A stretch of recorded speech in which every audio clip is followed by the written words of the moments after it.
खुदा यीशु मसीह के जिंदा जलाली और बाबरकत नाम में आप सबकी सलामती हो।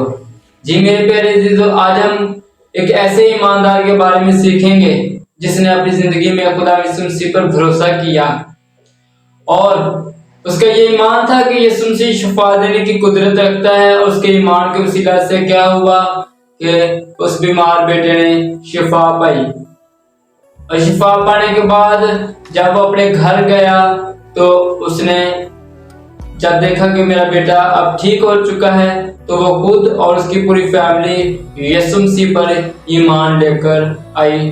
तो जरूर आज हम इसके बारे में देखेंगे और सीखेंगे। तो चलिए हम खुदा के कलाम को शुरू करते हैं।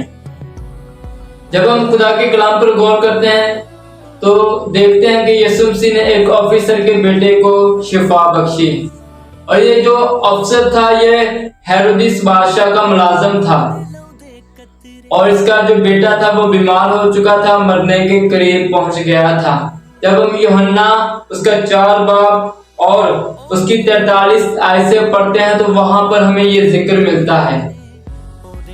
और होता क्या है कि यीशु मसीह इस मोजज़े से पहले हम देखते हैं कि यीशु मसीह सामरिया में 2 दिन गुजार कर आए।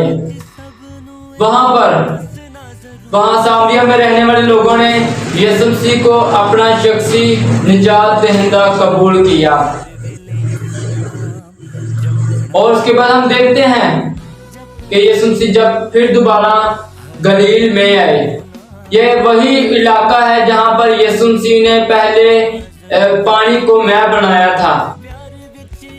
और ये बहुत ही अच्छी और खुशकिस्मती की बात है कि वहां पर यीशु मसीह फिर दोबारा गए और वहां पर फिर खुदा ने दोबारा मौजज़ा अपना दिखाया।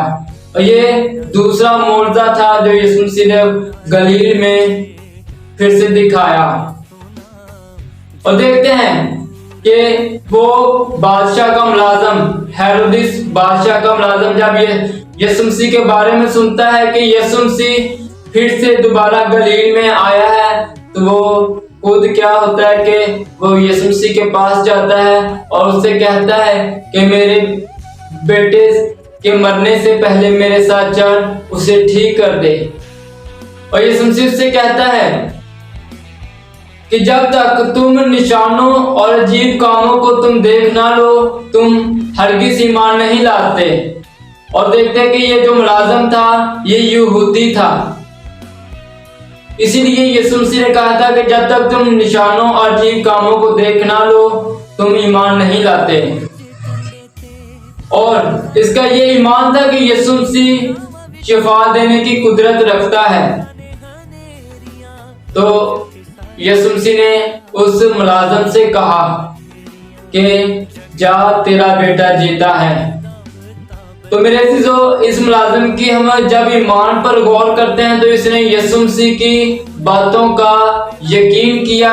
इसने कोई कुछ नहीं कहा कि यीशु मसीह तू मेरे साथ चल, तू मेरे बेटे के सर पर अपना हाथ रख तब मेरा बेटा शिफा पाएगा, नहीं, बल्कि जो यीशु मसीह ने कह दिया कि जा तेरा बेटा जीता है, इस मुलाजिम ने बादशाह के मुलाजिम ने उसका यकीन कर लिया कि यीशु ने कह दिया है सो मेरा बेटा शिफा पा जाएगा।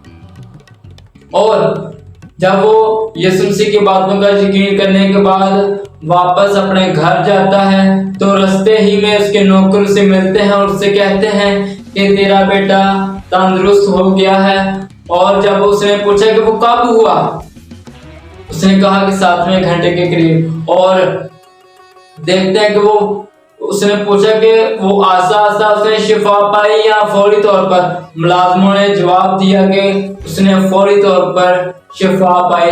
और वो बाप जान गया था कि ये वही वक्त था जब मैं खुदा यीशु मसीह से बात कर रहा था कि मेरे बेटे को शिफा बख्श।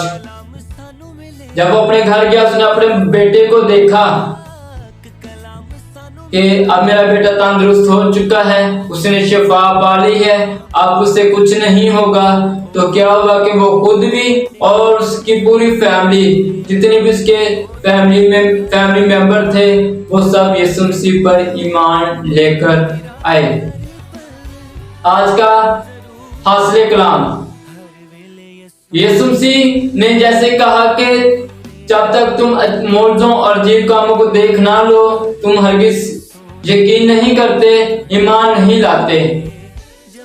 आज भी दुनिया में ऐसे ही हो रहा है। जब तक वो कुछ लोग होते हैं, वो कहते हैं कि जब तक हम कुछ मौजूदा ना देख लें, हमें यकीन नहीं है।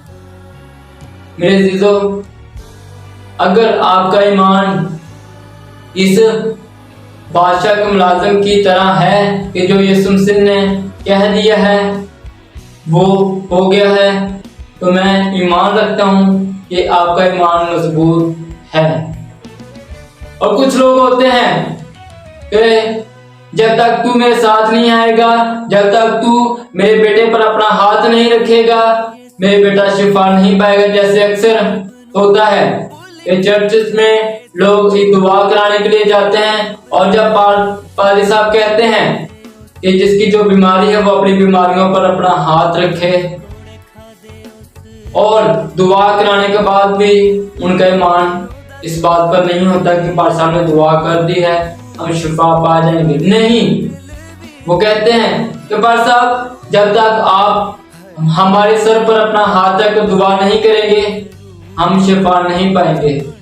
मेरे अजीजों, जब खुदा का खादिम कहता है कि अपनी बीमारियों पर अपना हाथ रखो, तो जब खुदा के खादिम दुआ करते हैं तो उस दुआ का और अपने ईमान का यकीन करें कि यीशु मसीह आपकी जिंदगी में मौजज़ा करने की कुदरत रखता है। जैसे उसने इस बादशाह के मुलाजिम के बेटे को शिफा दी, वो आपको भी शिफा दे सकता है। खुदावंद आपको बरकत दे। जरूर इस बात पर गौर करें और अपने ईमान को मजबूत रखें। खुदावंद आपको बरकत दे।